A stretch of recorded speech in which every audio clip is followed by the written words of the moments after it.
and all of those losses got pretty much approved, so they could be transferred to the homeowners. And homeowners don't know that, but that's really the reason why electricity everywhere is going up.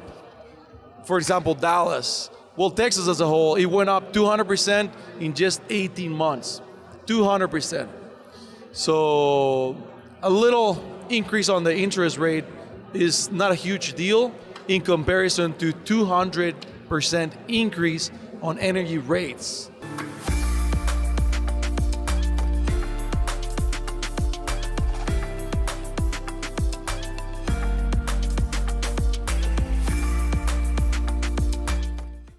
Electricity everywhere is going up. For example, Dallas, well, Texas as a whole, it went up 200% in just 18 months, 200%. So a little increase on the interest rate is not a huge deal in comparison to 200% increase on energy rates.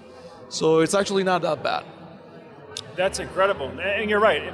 In the right context, interest rates going up 2 or 3% compared to doubling electric rate. Now, Josue, why do you think Dallas in particular is seeing rates rise? Because Texas, as you know, Texas for such a long time had such cheap power. Historical low prices. For such a long time. Why do you think rates are rising so fast, particularly in Dallas, and also in Houston? I'm hearing rates are coming up fast. Yeah, it's actually a worldwide phenomenon. Energy is just more expensive. In Texas being,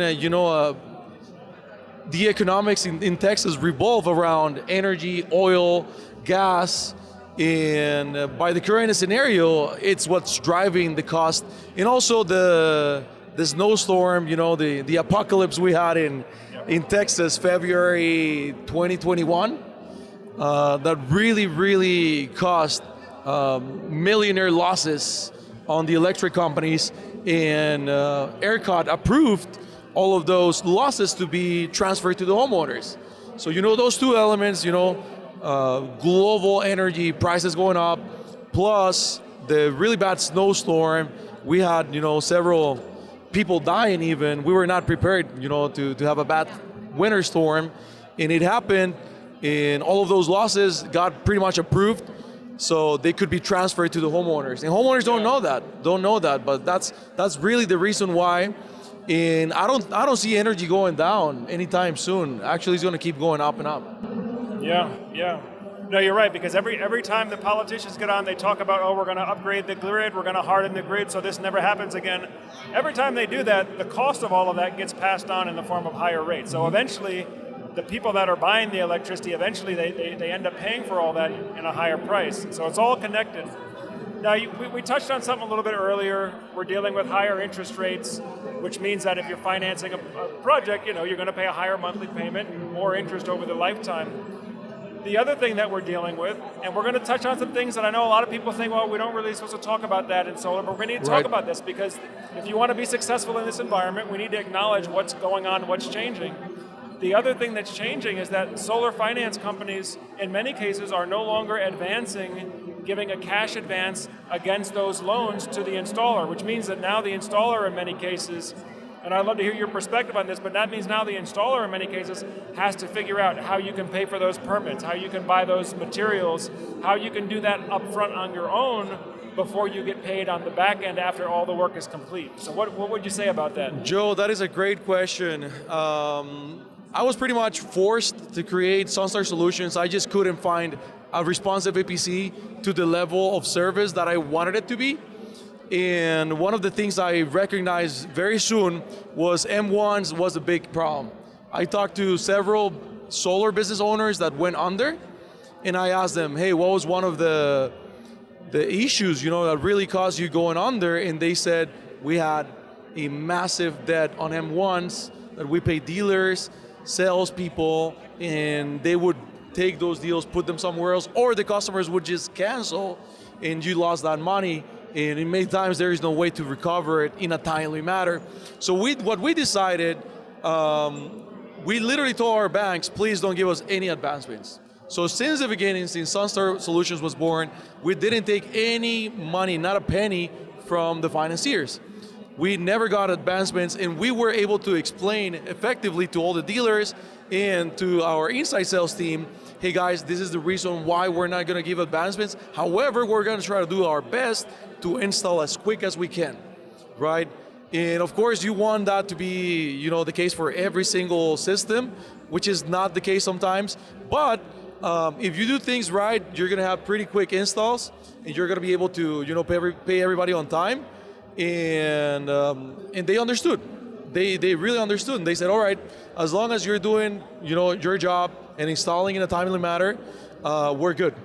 So that's what we did. And I know many companies are going under because of that. They just don't know how to deal with paying for operations without any advancements. We're used to it. We never did it. Since the beginning, we avoided it, and we have no debt. We have never gotten funding. We're self-reliant. And part of that is to keep things frugal, under budget, and try to have a forecast short-term, mid-term, long-term that aligns with your vision and where you want your company to go. Yep. No, that's spot on. That's spot on. And I think that's what we're going to see, is that the companies that have been financially responsible are going to thrive in this environment. The companies that have been financially over-leveraged, they've been running on the margin, they're going to get flushed out. It's tough, because the problem in my view, the problem with the M1s is that it creates a temptation to just sell more projects and take more advances, right? Regardless of the speed at which you're finishing the projects, the incentive becomes just sell more projects, just start more projects, even if you haven't finished all of them. Because the more projects you start, the more cash will hit your account, the more float you have to operate. But and if you're not being responsible, you're literally going to run out of funding, and then your dealers don't trust you anymore because you're taking forever installing your projects, so they don't want to send you volume anymore.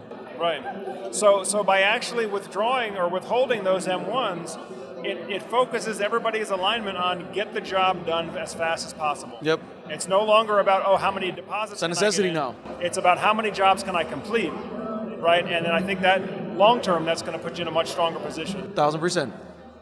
Yeah, and it's also important, to install quick, responsibly. And I really like, some of our financiers, because they keep us accountable. They really keep us accountable. And it's so important to do things right. Install responsibly, install quick, but do it the right way. Get all the permits, get PTO. I mean, that's one of the highlights in Texas, that most of the times, if it's center point or Encore territory, we get PTO before the install. So the day of the install, we leave everything commissioned. The customer got the email with the invite to download their monitoring system, and the system is producing that same day. So you got to be responsible. It's because there's many companies, actually dealers call me and they say, hey, do you install without permits? And I say, heck no. I value my license. I value what we're doing. And I don't want to get those penalties for doing that and taking the shortcut. Right. Yeah, well, and we're seeing now, since you and I have been working together, we've done maybe about a dozen projects or so. Yes. And, I think we saw the first project was installed in about 40 days of the time of contract signing. So, again, it speaks to that alignment. And I can remember one of the things I also told you when we first got connected. I said, look, Josue, I don't want to beat you up on Redline. Whatever project I send to you, I want it to be good for you as well as good for me and good for the homeowner, right? That's right. That means you have to charge a little bit higher price because I'm putting a battery on that system, and we charge a little bit higher price, right? But I want, as a dealer, right, as a guy, my job is to go and get customers, right? Go and find customers. But I want my installer to be successful. I want my installer to be, happy then when I'm sending them a project, because it's going to be good for everybody involved. And we were, in, the 40 days kind of like, it hurts me a little, because you can ask Lisa, my operations manager, we actually install much faster than that usually, but we are trying to be extra careful with all of these projects. We're actually sending the plan sets to the battery manufacturer, and they're reviewing them, sending them back, so we know everything and all the planning is perfect, and then we go and execute, which is great. I prefer for the project to take a little longer, and we are sure that everything is working out the way it should be, instead of just rushing into it and then having to change plan sets, submit changes to the city permits. So that's what we're doing, but I promise you those timelines are gonna get much faster. By the way, just so you know, not that I want you to slow down, but just so you know, a 40-day battery install is unheard of in the industry. I'm doing battery projects all over the country right now. A typical battery install is 120 days. Wow, that's gonna be, we gotta do a case study later on then. Yeah.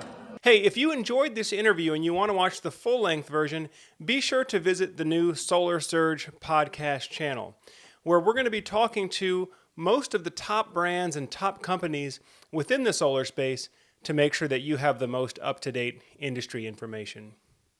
Well, folks, that does it for today's video. As always, I'm Joe Ordia here, encouraging you to get prepared and be empowered. Thanks for watching, and we'll see you again soon.